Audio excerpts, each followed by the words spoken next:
aos Romanos, capítulo 11, verso 33. Diz assim: ó profundidade das riquezas, tanto da sabedoria como do conhecimento de Deus. Quão insondáveis são os teus juízos, obrigado, meu campeão, e quão inescrutáveis os seus caminhos. Quem compreendeu a mente do Senhor? Ou quem foi seu conselheiro? Ou quem lhe deu primeiro a ele para que lhe seja recompensado? Porque dele, por ele e para ele são todas as coisas. Glória, pois, a ele eternamente. Amém. Feche seus olhinhos, incline sua cabecinha. Paizinho, mais uma vez eu magnifico o teu nome pelo privilégio maravilhoso de estar aqui com essa igreja tão linda e tão amada. Essas pessoas nas quais o Senhor não só comprou-os com teu próprio sangue, mas os amou e investiu neles tudo aquilo que o Senhor planejou para que fossem instrumentos de propósito e de valor no teu reino. Te louvo pela vida de cada homem, de cada mulher, cada pai e cada mãe. Te louvo pelos milagres que já efetuou aqui esta noite, pelas portas que já se abriram. Te louvo pela semana de vendas e de prosperidade que muitos irmãos aqui terão. Te louvo, Senhor, pelas portas financeiras que se abrirão. Eu te louvo pelos milagres que ocorrerão durante os dias vindouros. Eu te louvo por tudo isso. Te louvo pelas vidas que estão sendo salvas. Te louvo pelas igrejas que estão sendo edificadas. Te louvo pelos trabalhos que estão tendo agora nas igrejas filhas aqui e fora do estado. Te louvo, Senhor. Mas também quero te pedir, tua palavra já foi lida, então me ensina, Senhor, com aquilo que irei falar, assim como podes ensinar a tua igreja com aquilo que irei falar. Conduze-nos mais uma vez pelo teu Santo Espírito. Assim te peço no nome de Jesus. Amém. Esse livro que convidei-vos a ler, de Romanos, considero eu um dos livros mais importantes da Bíblia e, na minha opinião, na minha frágil opinião, é um dos livros mais profundos, ficando apenas atrás de aos Efésios, mas em conteúdo ele ultrapassa os Efésios em profundidade, pela quantidade de coisas que o apóstolo Paulo, no contexto doutrinário, deixa exposto aqui na sua carta aos Romanos. Seus capítulos não são só profundos, como são igualmente complexos, e por isso precisa de uma atenção intensa, de uma disposição de ouvir Deus, de aprender com Deus aquilo que Ele tem a ensinar. Se não tivéssemos nenhum outro livro no Novo Testamento e houvéssemos apenas acesso à carta de Paulo aos Romanos, já era o suficiente para entender por completo todo o Novo Testamento. Tal é a grandeza desse conteúdo doutrinário. E a sua narrativa, nos seus 16 capítulos, embora atentar-me-ei até esse capítulo 11, que finaliza como que uma etapa do livro, e do capítulo 12 em diante ele passa a práticas de forma bem pessoal, de dinâmicas da vida diária e algumas considerações sobre o futuro daquilo pelo qual ele estava lutando. Mas nesses capítulos iniciais, do 1 até o 11, o apóstolo Paulo se desdobra para fazer o plano de salvação ser compreendido por todo aquele que lê. Do capítulo 1 e do versículo 1 até o versículo 16, ele traz um conteúdo totalmente pessoal, uma introdução para compreender o porquê ele está falando aos romanos. Mas do versículo 16, do capítulo 1 até o capítulo 4, versículo 25, ele traça todo um panorama do que é o viver pela lei dada por Moisés. E a prática do homem buscando viver pela lei só lhe causou a condição de ser injusto. Encerrando o apóstolo Paulo, dentro desses 4 capítulos iniciais, a ideia de que todo homem é injusto, de que mesmo sendo judeu, nascido judeu, tendo a promessa de Deus dada a Abraão, e não obstante tendo essa promessa, não consegue justificar-se através da lei por conta da pecaminosidade humana. Concluindo Paulo que todos pecaram e logo todos estavam destituídos da glória de Deus. Mas do capítulo 5 até o capítulo 9, o seu cenário muda um pouco. Ele enquadra todos, do capítulo 1 até o capítulo 4, dentro da conjuntura do pecado. Agora, do capítulo 5 ao capítulo 9, ele mostra o privilégio que foi dado aos gentios, a saber, a nós, aqueles que creram em Jesus como Salvador. E nos ensina que fomos libertos da lei, e até mesmo um judeu que foi liberto da lei, consegue pela graça alcançar o benefício da salvação e viver pela fé e misericórdia de Jesus uma vida abundante e cheia de paz. Portanto, ele narra o conteúdo da salvação alcançando a todos, mas muito especialmente aos gentios, que estavam completamente destituídos dessa preciosa promessa de salvação dada a Abraão, embora na visão de Deus era para todos os povos. Agora, do capítulo 9 ao capítulo 11, ele se desdobra em dois polos, e considero trágico esse desdobramento, porque o apóstolo Paulo aplica o juízo divino como o efeito da maldição pela escolha humana, ou a escolha judaica de rejeitar a Jesus como Salvador. Em detrimento dessa escolha, e escolhendo a maldição evidente, colhem não só espinhos e abrolhos, mas também a paga do juízo divino, mediante as coisas que vêm sobre Israel. Obviamente que no segundo polo, ele apresenta que os gentios que aceitaram a fé, se tornou como que um objeto de ciúmes para com Israel.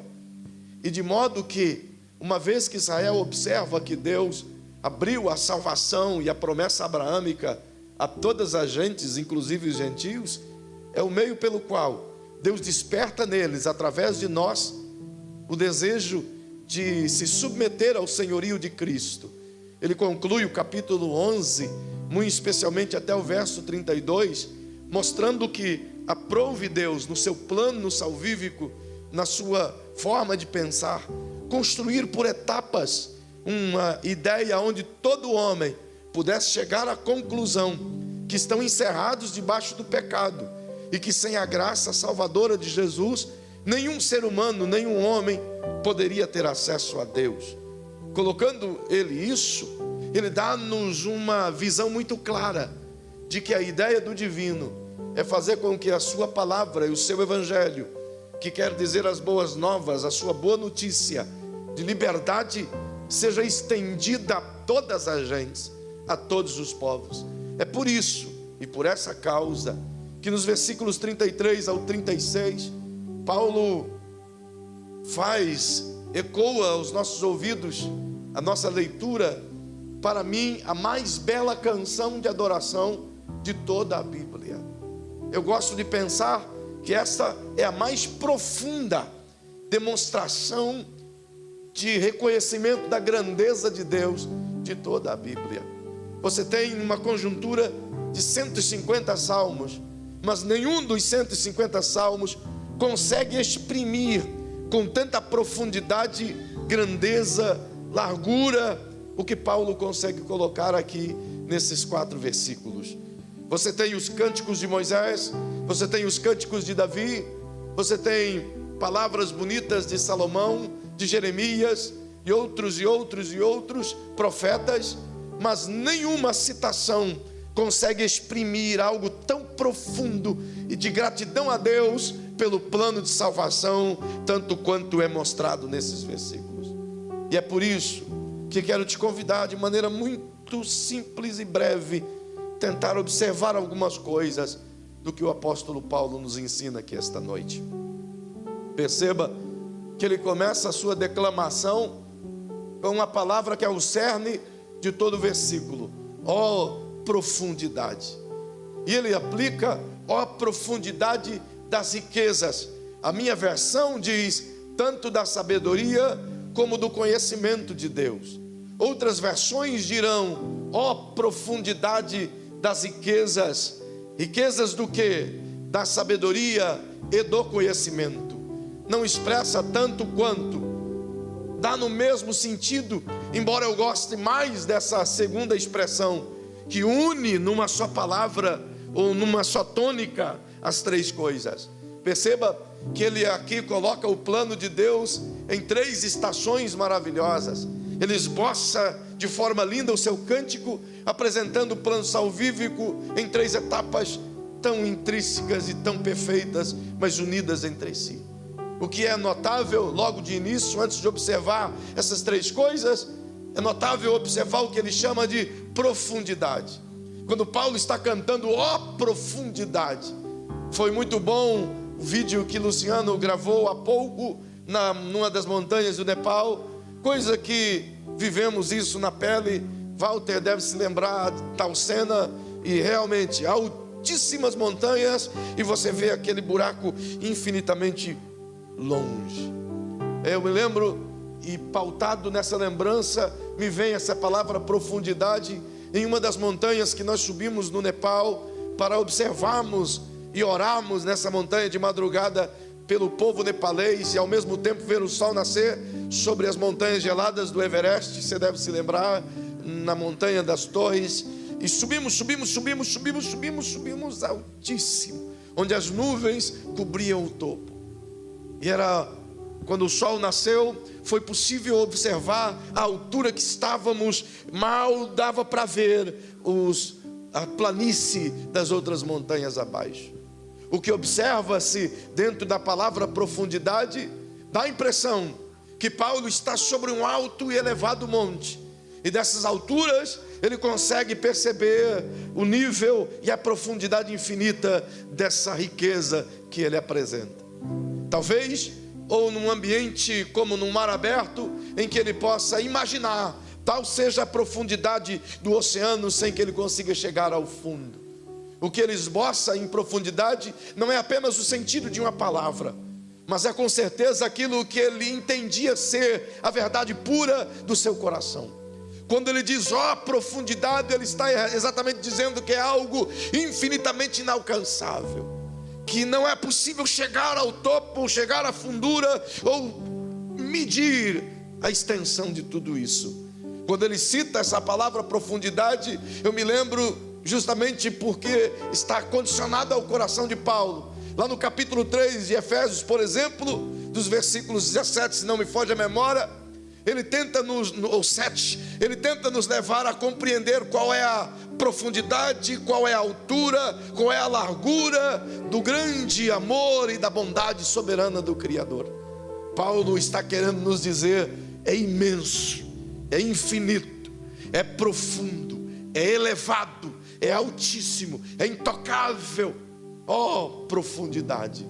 Profundidade do que o apóstolo Paulo aplica? Bem, profundidade das riquezas. De que riqueza é essa que o apóstolo Paulo quer nos ensinar? É claro que ele aplica-se junto a essas três coisas à frente. A riqueza que o apóstolo Paulo traz aos nossos olhos aqui esta noite diz sabedoria e conhecimento.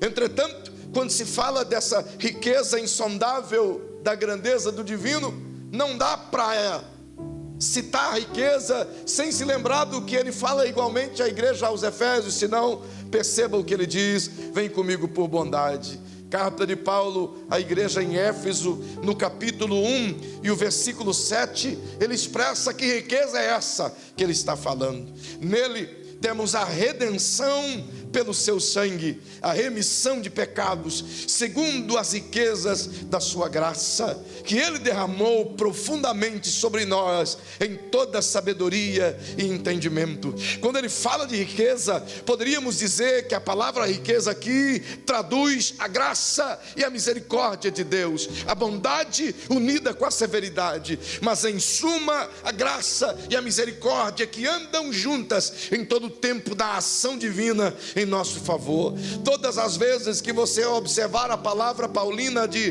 riqueza, ele vai querer te mostrar a riqueza da graça de Deus. Por quê? Porque sobre o contexto do que acabei de citar, dos capítulos 1 ao capítulo 11, ele está mostrando que era impossível, mesmo o homem sendo bom, mesmo o homem fazendo tudo de melhor, mesmo o homem tendo em si mesmo todo aspecto de beleza e bondade, mas nada que o ser humano pudesse fazer agradaria a Deus, ou aplacaria a ira de Deus, ou nos livraria da condenação eterna, ou nos daria o perdão eterno, ou nos poderia alcançar a remissão de pecados. Nada que o homem possa fazer por obras ou ações pode tornar isso acessível. Então ele diz: mas a riqueza da graça, que não vem de nós, é um dom de Deus que nos favoreceu sem merecermos.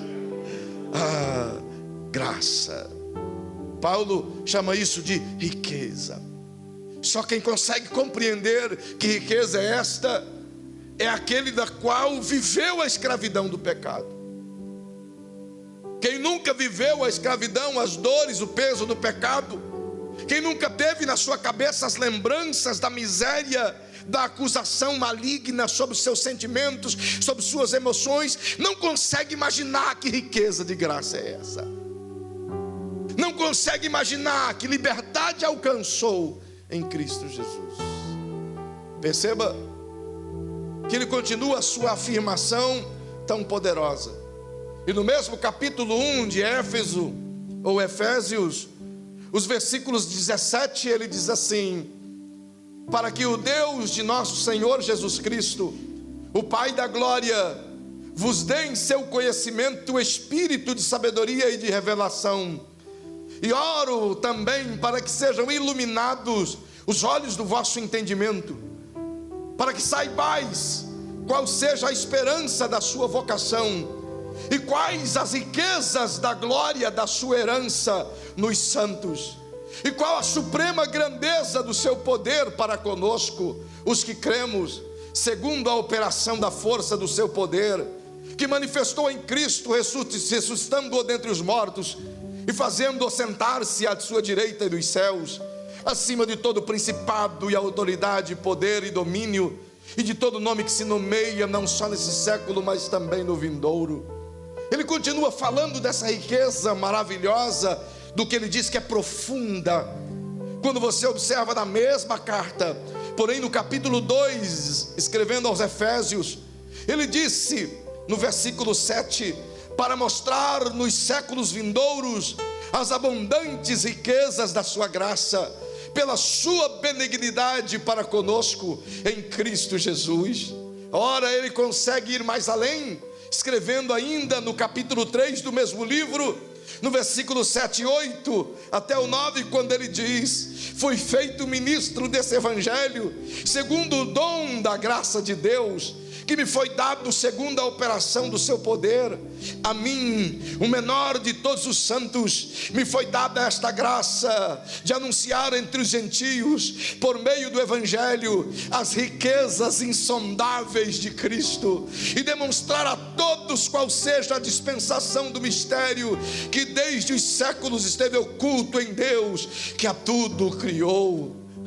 Como Paulo é intenso, porque ele escreve aos Colossenses falando das mesmas coisas, mas quando fala do eterno, do Criador, e no capítulo 1 e o versículo 17 ele diz que Cristo é a imagem do Deus invisível, o primogênito de toda a criação. Mas gosto muito mais quando ele cita isso no versículo 27, aliás o 26, já que falamos de mistério, no capítulo 3 de Efésios, ele fala no versículo 26 de Colossenses 1, ele diz assim: o mistério que esteve oculto durante séculos e gerações, e que agora foi manifesto aos seus santos. A eles Deus quis fazer conhecer quais são as riquezas da glória deste mistério entre os gentios, que é o que, Paulo? Que é Cristo em vós, a esperança da glória. Oh, que riqueza é essa? Diga para quem está ao seu lado. Paulo diz: ó, profundidade. Credo, Jesus de Nazaré. Diga: ó, profundidade. das riquezas. E diga: que riqueza! Melhora isso e diga: Cristo em você, a esperança da glória. Oh, quando ele fala de sua graça e a chama de riqueza, eu vos disse que compreende graça e misericórdia. Justamente que é os dois fatores, como duas mãos poderosas de Deus, que nos tirou das garras e da condenação do diabo. É por isso que no capítulo 1 de Colossenses e o versículo 13, Paulo diz que Jesus nos tirou do poder das trevas e nos transportou para o reino do Filho do seu amor, em quem temos a redenção pelo seu sangue, a saber, a remissão de pecados. Sabe o que significa isso? Nós fomos completamente livres da acusação maligna dos pecados que dantes praticávamos. Era hora de dar um aplauso, mas tudo bem, passou. Sabe, quando entendemos isso, nossa vida passa a ter um sentido de glorificação e de gratidão maior. Eu queria que você dissesse para quem está ao seu lado, dissesse assim: você sabe o que é graça? Além de favor imerecido. E misericórdia? Você sabe o que é misericórdia? Diga para quem está ao seu lado: misericórdia é a ação de Deus de nos tirar do lugar onde merecíamos estar. Outra vez: misericórdia, 2 pontos. Outra vez: misericórdia é a ação de Deus de nos tirar do lugar onde merecíamos estar. Merecíamos estar condenados. Quem éramos nós? O que praticávamos? O que pensávamos? O que cobiçávamos? O quanto mentíamos? O quanto condenávamos? O quanto zombava? O quanto usufruía do pecado? O quanto zombava de Deus? Entretanto, merecedores da condenação eterna, a sua misericórdia disse: não fique aí, vem para um lugar mais elevado, onde meu amor te protegerá. E graça, diga comigo: graça, 2 pontos. É o favor de Deus de nos colocar em um lugar que não merecíamos estar. Nenhum de nós merecíamos estar aqui. Nenhum de nós merecíamos o colo de Jesus. Nenhum de nós merecíamos o perdão real. Mas a graça nos favoreceu. É por isso que Paulo chama de riquezas. Oh, riquezas! Quão profundas são essas riquezas de graça e misericórdia. Mas ele não fica só sobre o contexto das riquezas da graça e da misericórdia. Tal é o conteúdo que ele exprime, e eu gostaria muito de ir intensamente mais fundo, mais além. Entretanto, preciso lhe mostrar o que ele segue diante de tantas coisas. Ele diz: ó, a profundidade das riquezas, e poderíamos acrescentar as riquezas da graça e da misericórdia. Então ele define 2 outras coisas dentro da mesma exaltação a Deus.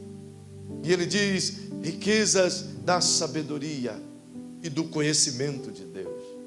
O que é sabedoria?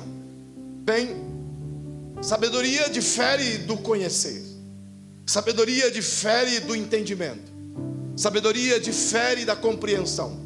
Sabedoria difere da inteligência. Sabedoria nada mais do que é saber fazer.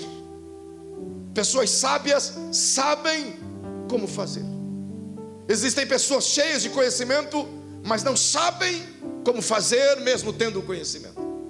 A sabedoria é quando você tem o conhecimento associado à prática de saber como fazer, saber escolher, saber agir, saber praticar. É por isso que geralmente entendemos que pessoas sábias são pessoas que viveram mais. Se viveram mais, erraram mais. Se erraram mais, aprenderam mais. E se aprenderam mais, hoje sabem fazer o certo. É por isso que compreendemos que alguns mais idosos têm mais sabedoria, porque conhecem mais e praticam melhor as coisas que poderiam praticar errado.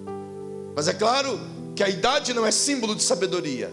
Você conhece muito idoso que só faz caquinhas, mas você conhece igualmente muitos jovens que são cheios de sabedoria, justamente porque a sabedoria é um dom, é um benefício da graça.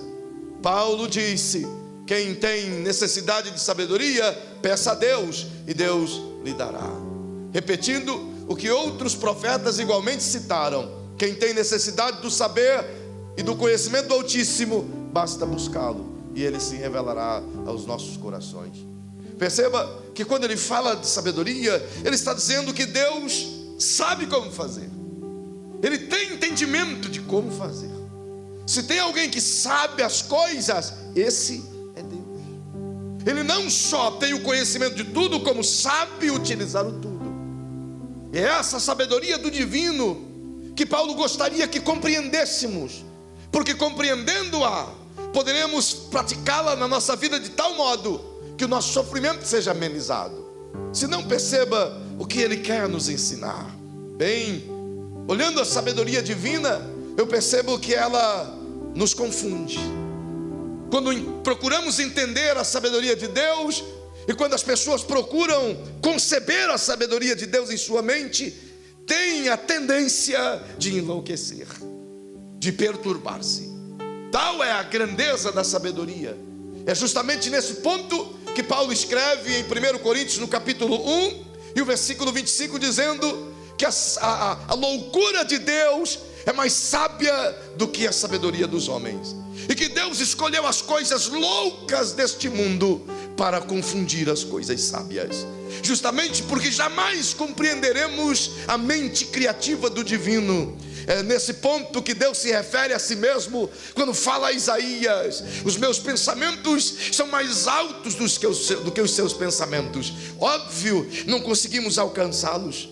Logo, se vamos tentar entender a sabedoria de Deus, como Deus trabalha e como Ele aplica o seu saber, não conseguiremos adaptar as nossas meras formalidades, os nossos conhecimentos tão triviais e tão passageiros e tão efêmeros e tão pequenos diante de tal grandeza. Senão, ficaríamos completamente absortos diante das muitas perguntas sem respostas. Como poderíamos, por exemplo, responder à sabedoria divina no ato e no efeito da criação? Como poderíamos compreender como Deus criou todas as coisas?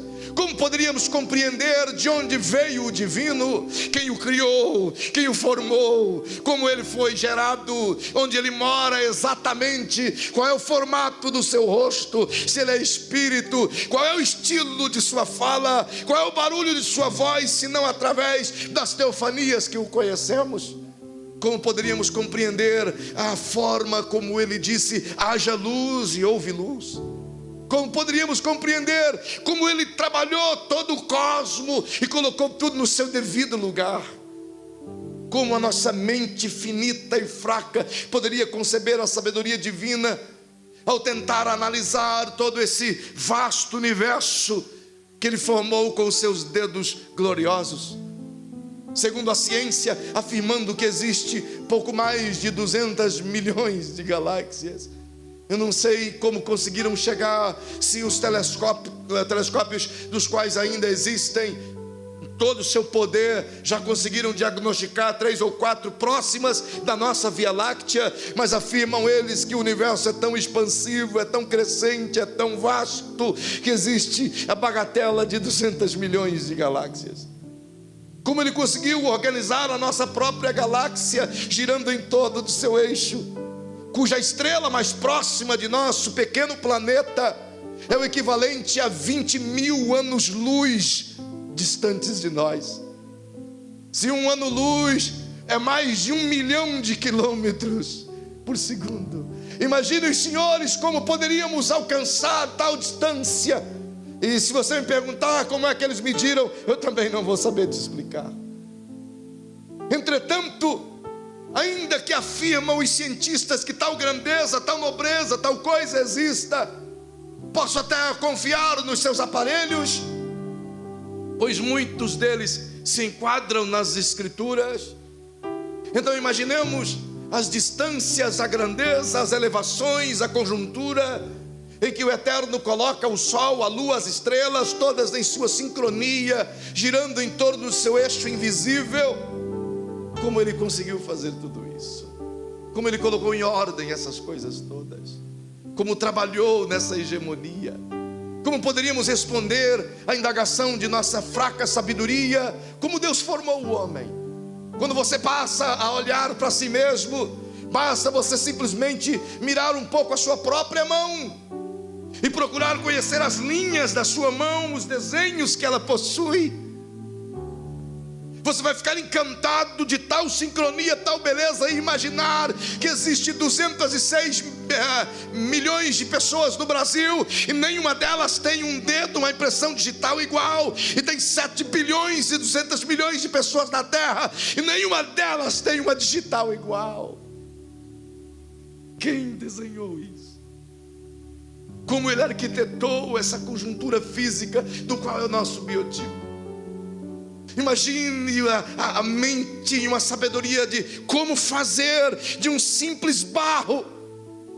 Às vezes eu fico olhando a minha esposa lá em casa, ela vai mexendo nas plantinhas, nas rosinhas que ela tem lá, eu cultivando umas e outras. Diz que depois dos 40 esse negócio pega em todo mundo. E ela fica lá mexendo. E às vezes que a mãozinha dela fica toda suja de barro assim. Às vezes eu fico olhando aquela argila preta, aquela coisa toda. E de vez em quando vem na minha mente, olhando esse barro vermelho de nossa cidade, um barro tão gostoso. E como Deus pega aquele pó, aquele emaranhado de pó, e consegue emoldurar um boneco e dele fazer essa estrutura extraordinária que desafia a ciência até os dias de hoje.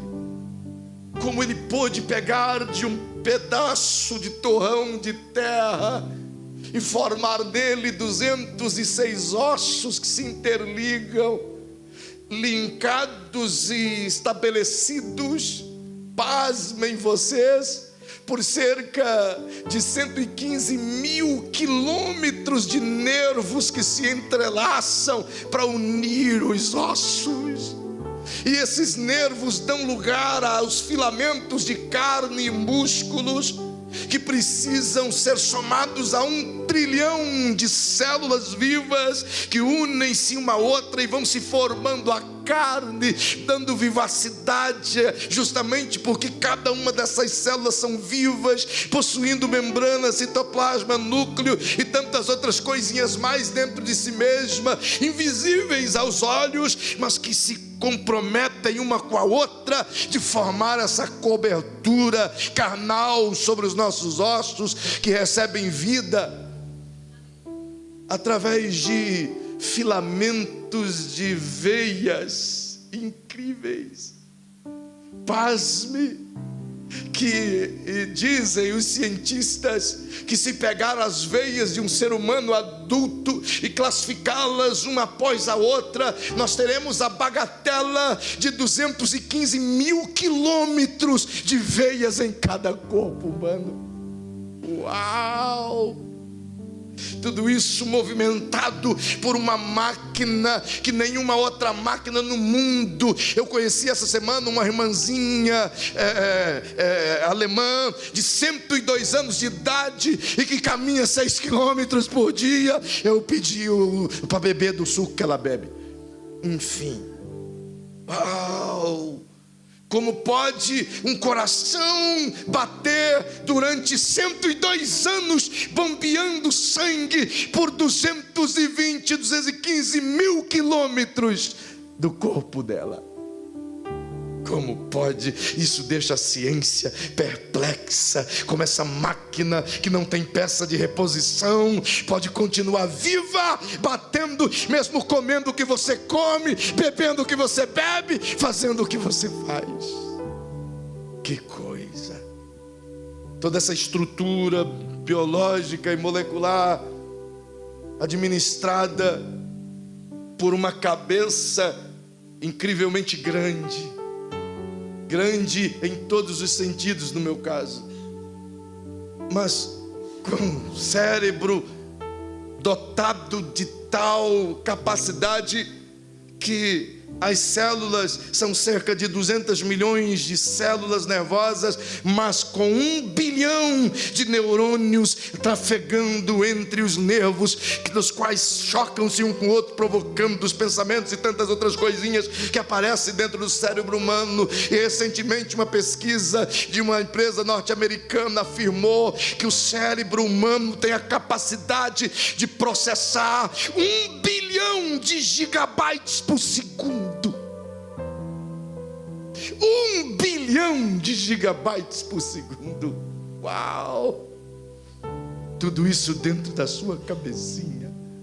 Aí eu fico imaginando a sabedoria divina de ir soldando os polozinhos dentro do seu cérebro, para você pensar como você pensa, para você ter uma ligação com a mente divina. Ele fez tudo isso para que você tivesse a compreensão e pudesse entender os sentimentos do eterno. Um animal não pode se conectar com Deus, porque a mente deles não tem a capacidade pensante que você tem. Um animal não pode falar com Deus, porque a emoção dele não tem a capacidade de dialogar que você tem. Ele fez tudo isso a partir do barro, em uma sabedoria incrível, na ideia de que o homem se conecte com a divindade, e o que é incrível se torna extraordinário. Uau! Dá uma olhadinha para quem está pertinho de você e diga: eu estou admirando você agora. Não sabia que você era tão inteligente. Uau!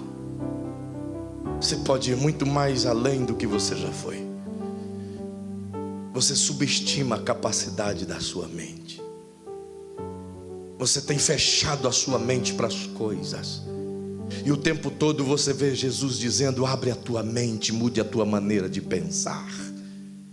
Ele está querendo derramar um mundo de ideias e de novas concepções, para elencar coisas gloriosas no teu futuro. Mas você fica como que fechado às coisas passadas, agarrado às coisas que passou, às suas tradições, aos seus, às suas, as coisas. Larga um pouco isso, sem perder a essência, e começa a fluir do entendimento divino ao seu entendimento, e você vai ver que um leque de coisas novas se abrirá no seu saber. Deixa a sabedoria do divino fundir-se com o seu entendimento. Perceba como poderíamos explicar tal sabedoria do eterno na execução de suas coisas. Ele sabe como fazer. Como poderíamos explicar as cenas do dilúvio? Como poderíamos explicar uma quantidade de água tão imensa que cobriu até o topo do Everest, com mais de 8.000 metros de altura? Como poderíamos?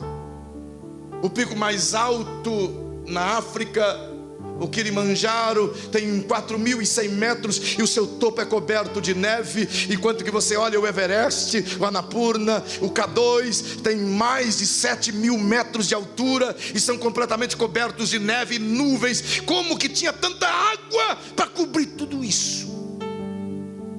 Onde essa água está? Se Deus não criou mais água, onde Ele a escondeu? Onde ela está escondida? Como explicar tal cena? Como explicar que do céu Ele olhou a terra e disse: águas se dissipem, e elas procuraram lugares para se esconder? Como explicar?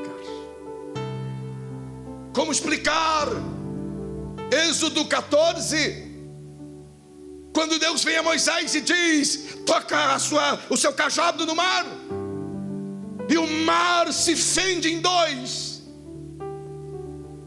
e levanta-se um muro altíssimo de ambos os lados, e o vento divino faz com que o mar seque o chão. Israel passa em seco em meio ao mar vermelho. Segundo os cientistas, para que esse milagre acontecesse, ele precisou soprar ventos de aproximadamente 280 quilômetros por hora, capazes de abrir o mar e manter a corrente do vento aberta. E a travessia não foi em 10 minutos, foi muito mais de um dia atravessando. Como explicar Êxodo 17, onde Israel está com sede, dos versículos 1 ao 6, e clama a Moisés: estamos no deserto e não tem água. E Moisés clama a Deus, e Deus diz a ele: ah, Moisés, vamos resolver seu problema. Fala com a pedra aí, fere a rocha. E quando ele feriu a rocha, a água saiu de dentro da pedra. Como sabia Deus onde estavam os veios que sairia naquela pedra? Ele sabe como fazer. Você não está entendendo as coisas da sua vida, mas Ele sabe como fazer. Você se sente sem respostas, se sente como que absorto diante dos desafios, mas Ele sabe como fazer. A sabedoria dele está trabalhando por você ainda. Como responder essas peripécias divinas? O que dizer de Josué no capítulo 10, versículos 12 ao 14, onde eles estão em uma batalha enorme, e a guerra está travada e o dia está indo. Israel precisa vencer a batalha contra os amorreus e eles não sabem o que fazer. Então Josué diz a Deus: Deus, ajuda-nos. Ele poderia ter pedido: elimina o exército para nós. Mas ele disse: Senhor, para o sol, até que vençamos Israel. E Deus disse: só isso? E diz a Bíblia que parou o Senhor Deus o sol durante o dia inteiro, e a lua ficou parada. Como explicar isso? Como você vai para a ciência e explica isso? Como a sabedoria humana entende isso? Deixa eu tentar te dizer isso.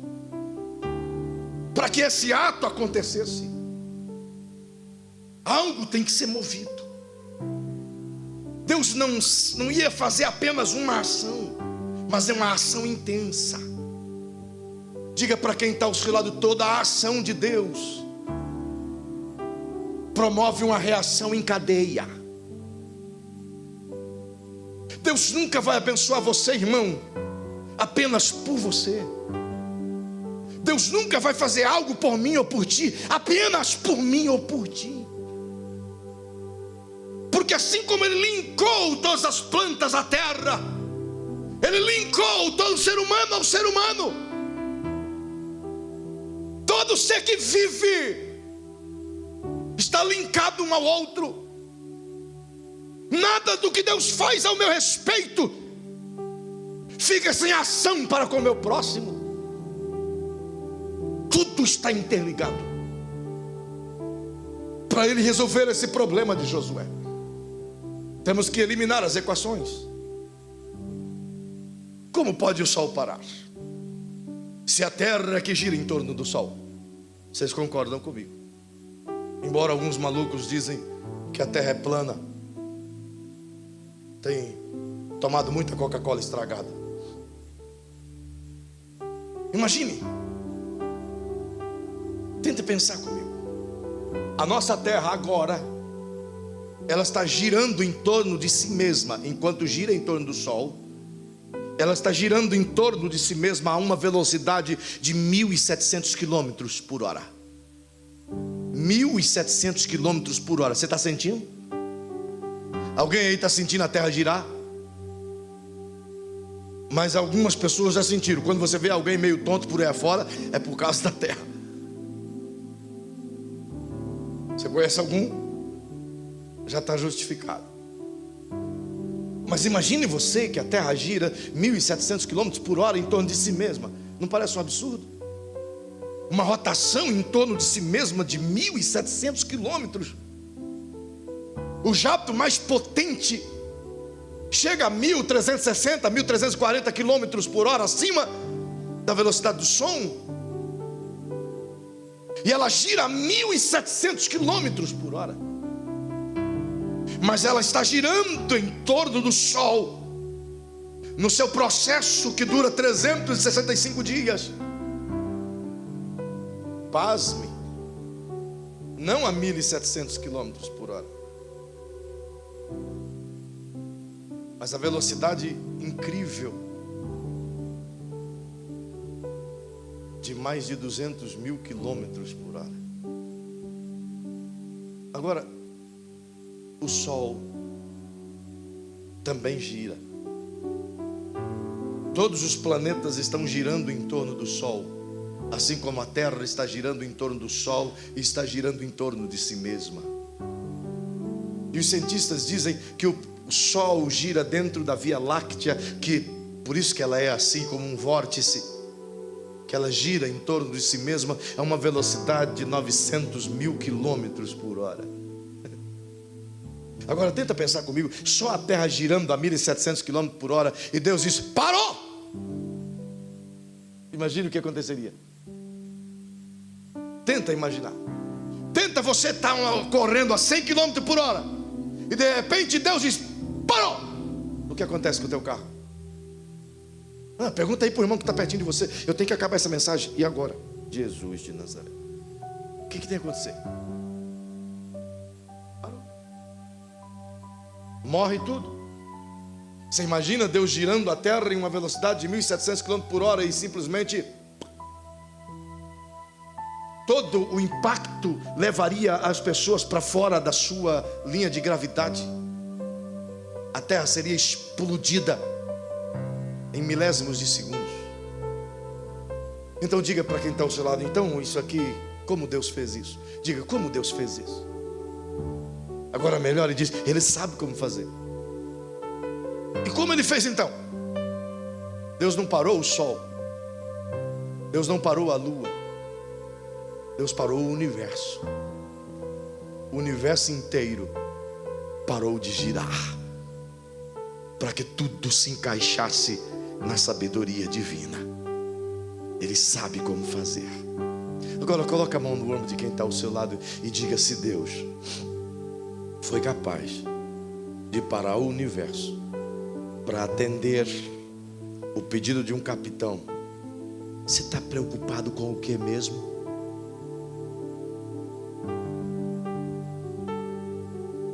Você não acha que Deus é capaz de fazer alguma coisa menor do que isso a teu respeito? Por que não cremos nele?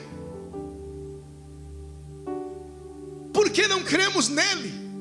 Ele é capaz ainda.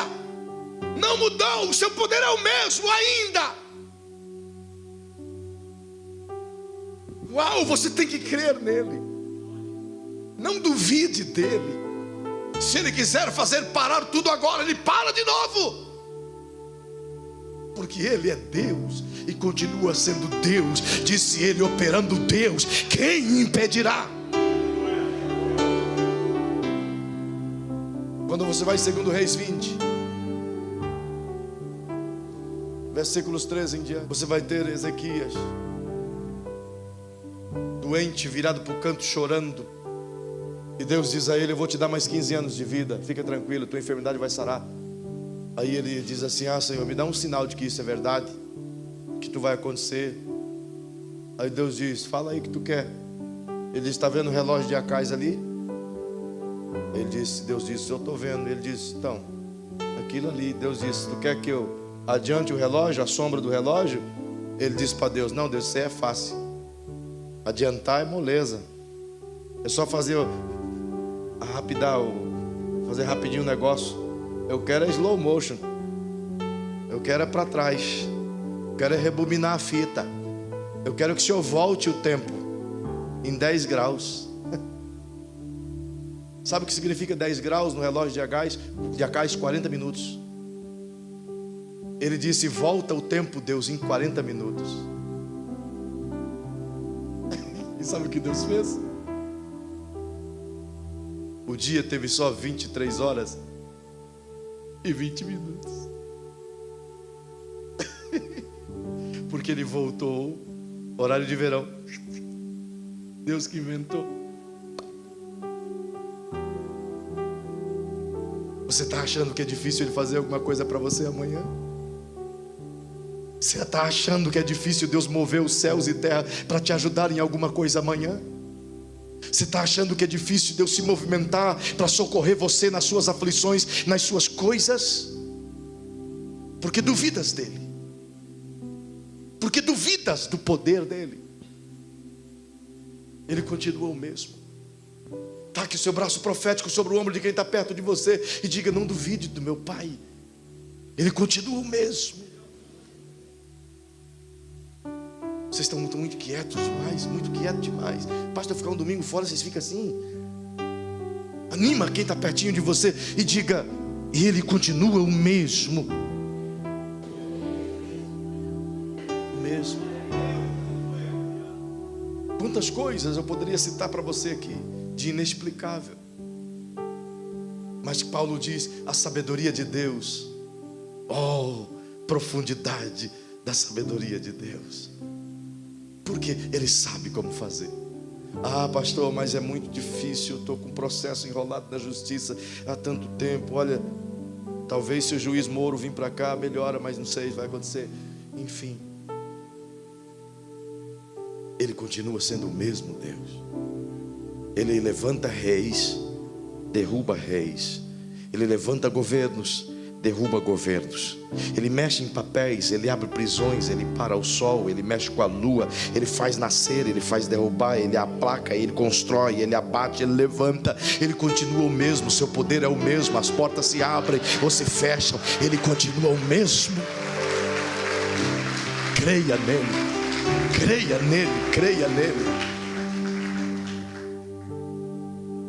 Ponha nas mãos dele hoje. Diga para ele: Senhor, está aqui, ó. Se tu parou o sol para Josué e voltou o horário de Acais, eles eram pecadores como eu, falhos como eu, está aqui, ó. Não estou nem pedindo para o Senhor mexer na atmosfera do ar, eu estou pedindo para o Senhor resolver só isso aqui, ó.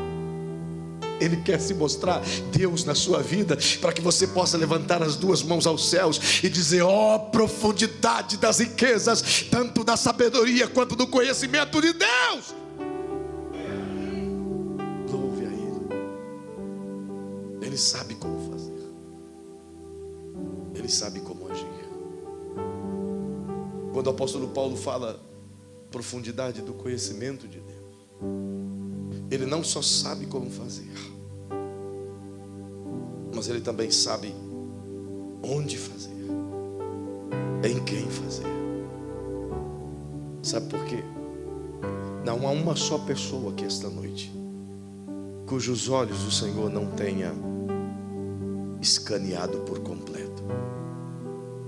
A Bíblia diz no Salmo 105, verso 6, 101, verso 6: os meus olhos procurarão os fiéis da terra, para que estejam comigo.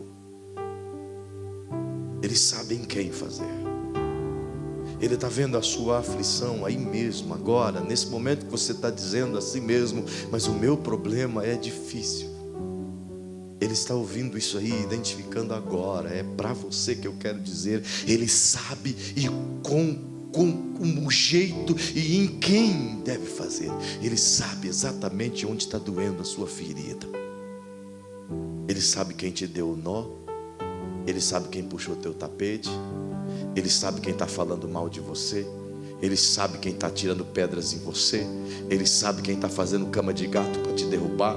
Ele sabe o parente que está te maltratando. Ele sabe o que teu marido anda dizendo de você. Ele sabe o que a tua mulher anda pensando a teu respeito. Ele sabe a cobiça que alguém está promovendo em cima de você. Ele sabe o quanto você está promovendo mal para alguém. Ele sabe o quanto você desejou a morte do seu parente, do seu inimigo. Ele sabe de tudo isso. Não adianta querer esconder, porque os seus olhos percorrem o profundo e o escondido escondido. Ele é quem penetra nas divisões da alma e do espírito. Ainda que eu esconda no mais profundo do solo, Ele me achará lá. E se eu fizer a minha cama no universo, os seus olhos me encontram lá. Como eu posso fugir do seu espírito? Diz Davi: sonda-me e me conheces. Seu conhecimento é demais para mim. Ele sabe tudo sobre nós. Ele sabe o que você vai pensar amanhã ao colocar o pé no chão gelado. Ele sabe. Ele sabe a frustração que alguém está preparando para você amanhã, e Ele está dissipando agora. Você não tem ideia de como Deus trabalha. Por isso, existem duas reações aqui. Por isso que nem sempre Deus responde as minhas orações. Porque Ele sabe que se Ele responder a minha oração naquele momento, não só afetará a minha vida, mas afetará a vida de outras pessoas que estão linkadas a mim. Por isso que às vezes Ele responde a oração imediata de uma pessoa pela muita insistência, e de imediato outra pessoa está sofrendo no mesmo momento em que aquela pessoa foi abençoada. E as duas, às vezes, ou na maioria das vezes, tem links externos de situações plantadas uma na vida da outra. Deus sabe que muitas vezes, das quais eu peço para Ele um auxílio, Ele precisa esperar para que a minha resposta venha, justamente em razão de que outras pessoas nas quais eu deveria ter ajudado e não ajudei. Então esse tempo precisa ser cumprido na minha vida igualmente. Todos estão linkados um ao outro. É por essa razão que em todo tempo Jesus nos fez pensar que não existe amor maior ou mandamento maior do que amar a Deus sobre todas as coisas e ao próximo como a ti mesmo. Era como se Ele quisesse dizer: tudo que você faz e vive nessa terra tem impacto na vida do teu próximo. Tudo que o teu próximo vive e faz nessa terra tem impacto na sua própria vida. Se entendêssemos isso, as nossas práticas seriam pensadas muito antes de serem praticadas. Cada palavra dita de nossa boca seria muito bem pensada antes de ser dita. Quantos pais que disseram palavras para os seus filhos e hoje estão colhendo o desprezo dos mesmos?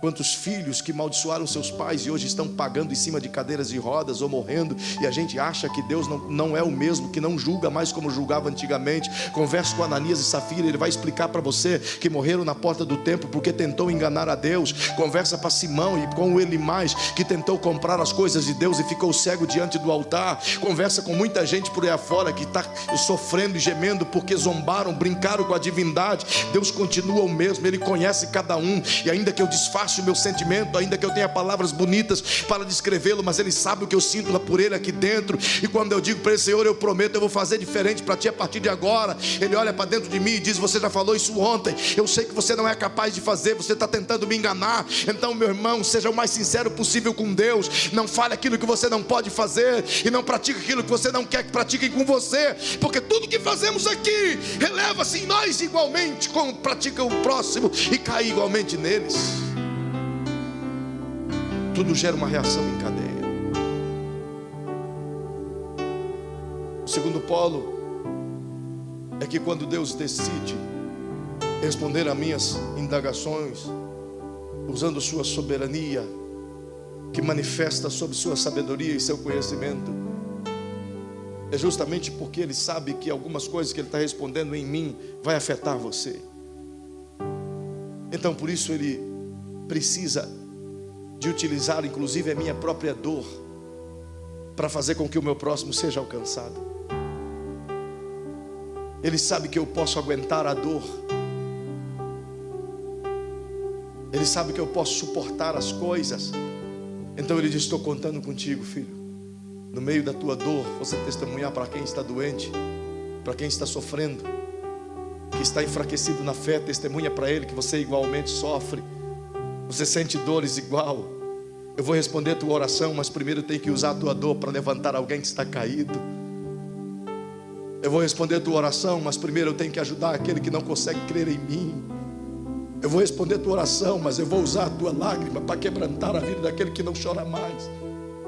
Eu vou responder a tua oração, mas eu vou usar o seu calor para aquecer aquele que está gelado, frio, apático, que perdeu o amor por mim. Então não murmure quando as coisas não acontecem. Não reclame porque elas não vieram ainda. Você não sabe o tempo da sabedoria divina. Ele sabe a hora de fazer o sol parar. Ele sabe a hora de fazer a terra se movimentar. Ele sabe. Ele não te esqueceu. Ele só está agindo no tempo correto. Você não pode continuar reclamando da vida. Quando você para e olha em volta, depois de um dia de reclamação, tudo que vem na sua alma é o arrependimento de ter reclamado, de ver seus filhos, de ver sua casa, de ver seu marido, de ver que você tem comida na mesa. Aí você olha e assiste as notícias na TV e vê pessoas que têm mais tragicalidade do que você, está sofrendo mais do que você, e tudo que vem é o remorso daquilo que você falou. Então não fale.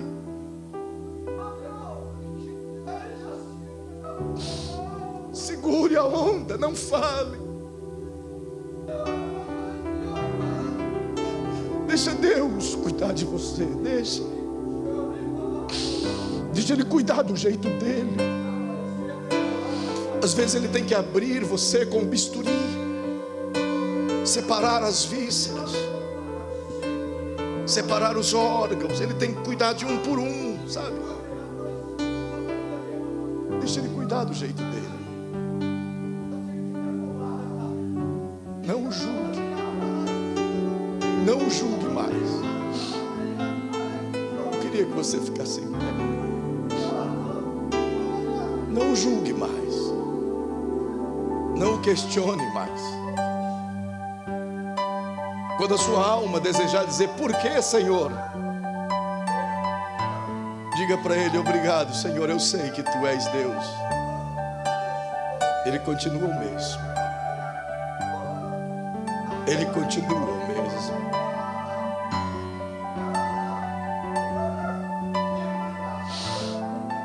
Ele quer curar feridas, mas é o tempo dele. É o tempo dele. Sabe quando o seu coração sente pontadas? Não pontadas de dor física, pontadas angustiantes, e a sua mente se pergunta: será que eu estou fazendo o que é certo? Será que eu estou agindo do jeito certo?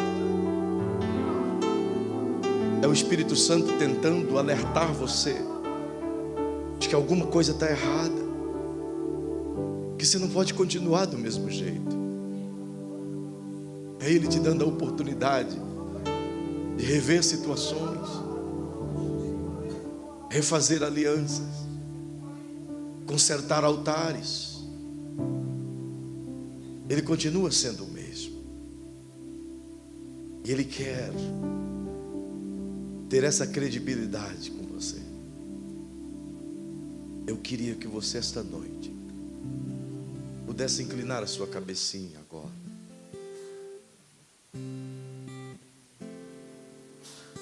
Suas dúvidas,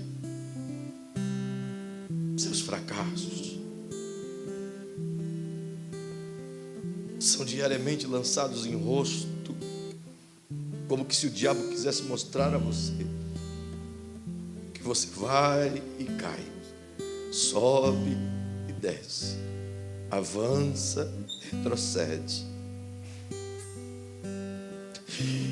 Quando você está indo, um sentimento de perdas e reclamações invade você. Então o diabo diz: não te falei? Mas o Espírito Santo hoje me manda te dizer: não te deixei, não te abandonei, estou cuidando de você, cada detalhe da sua vida. Continue acreditando nele.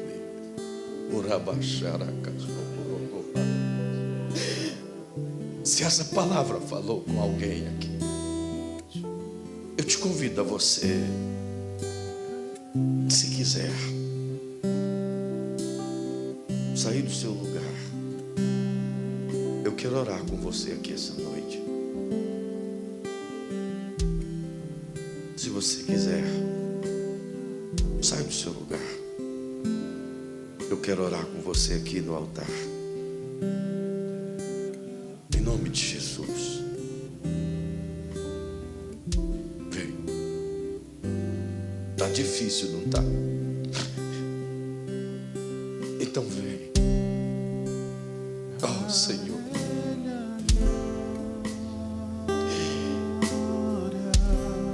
Oh, Senhor. Vem mesmo. Chega mais perto de mim, vem. Pode chorar à vontade, pode chorar. Pode derramar toda a tua alma, pode.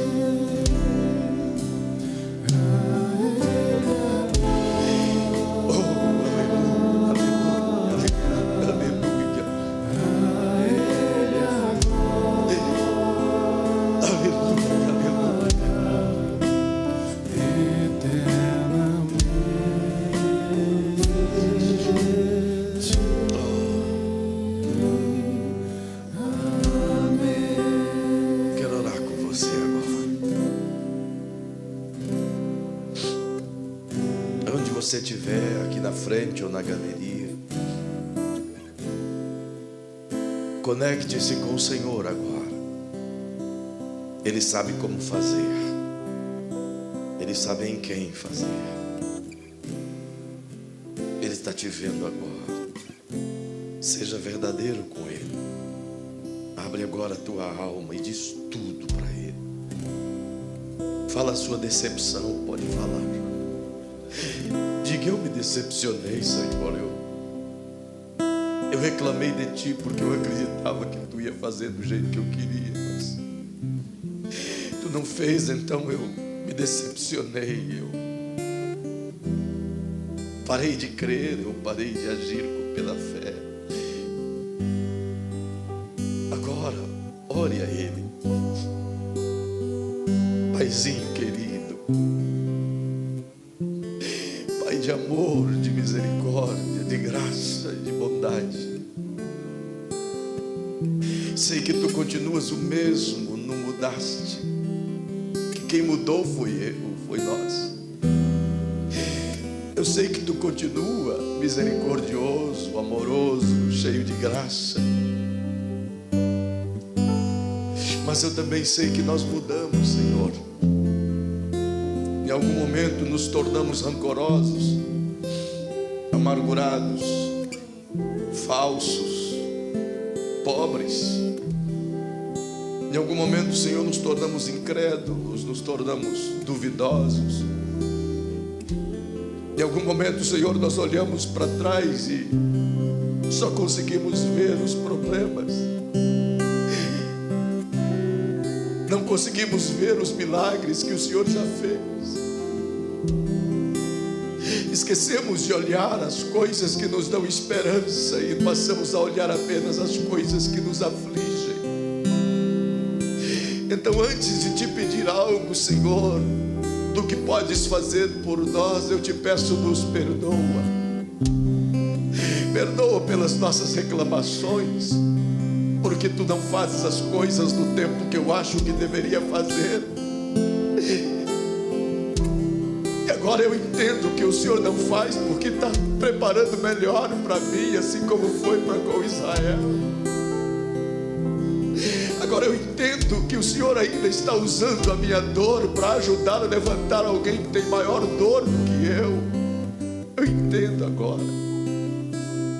Mas eu também entendo, Senhor, que as minhas atitudes têm provocado coisas ruins na vida dos outros e eu quero essa mudança.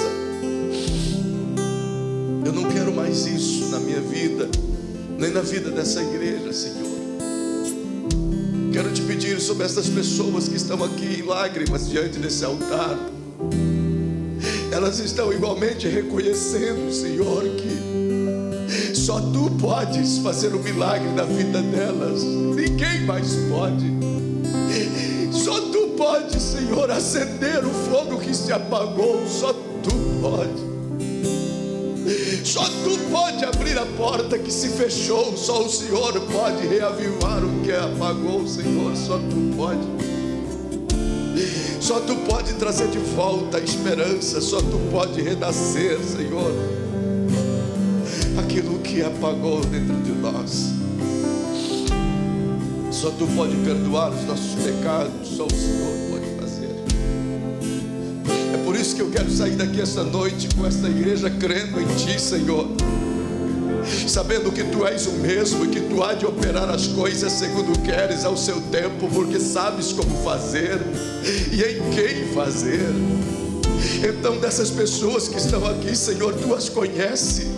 Tu sabes o que tem no coraçãozinho de cada uma delas, as necessidades, as dores, as lágrimas. Tu tem contemplado os travesseiros molhados de tantas lágrimas à noite. O Senhor tem contemplado, Senhor, não poucas vezes, que dobram os seus joelhinhos ao pé de suas camas e lamentam e choram. O Senhor tem contemplado quando estão em seus escritórios e colocam suas mãos na cabeça e dizem: agora o que vou fazer? Tu tens contemplado e Tu sabes, Senhor. Então eu apelo pela Tua misericórdia e age com misericórdia, Senhor, ainda que não mereçamos, mas ajude-nos, por favor. Ajude-nos, por favor. Tu és o Deus que faz o Teu caminho na tormenta, calmas a tempestade. Então, Senhor, diante de Ti, que nós nos expomos agora e nos colocamos nesse altar. Aviva-nos outra vez. Eu te imploro isso em nome de Jesus. Enquanto você que está aqui na frente, se puder encontrar alguém para abraçar e derramar suas lágrimas com essa pessoa, eu quero oferecer essa rápida oportunidade àquele que ainda está distante de Jesus e seu coração está distante dele. E hoje você tem sentido Jesus aqui. Eu quero te convidar a voltar ao colo de Jesus. Eu quero te convidar a entregar sua vida para Jesus.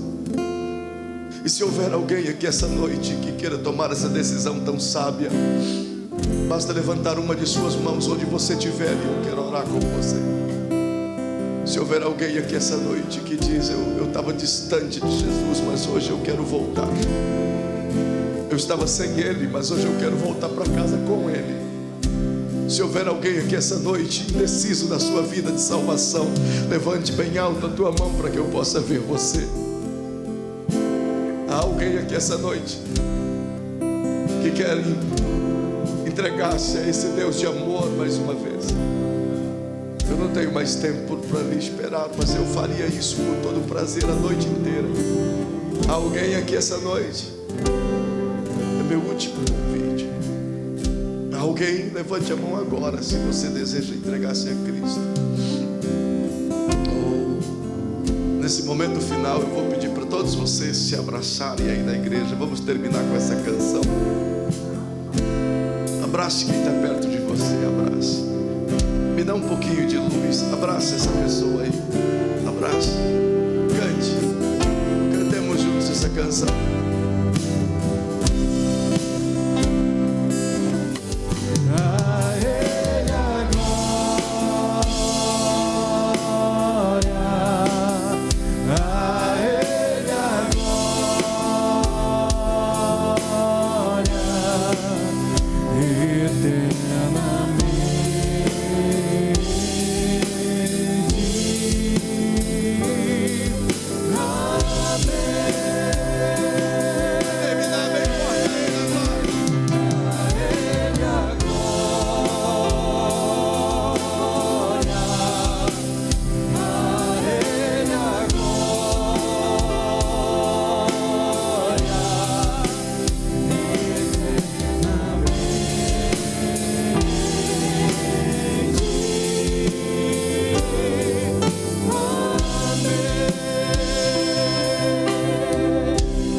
Sabedoria e conhecimento estenda as suas mãos sobre você, abra os caminhos fechados sobre a tua vida, destrave as portas que estão travadas, cure cure as suas enfermidades, alinhe os seus pensamentos e te promova uma semana cheia de paz e de bênção, debaixo das conquistas do Senhor.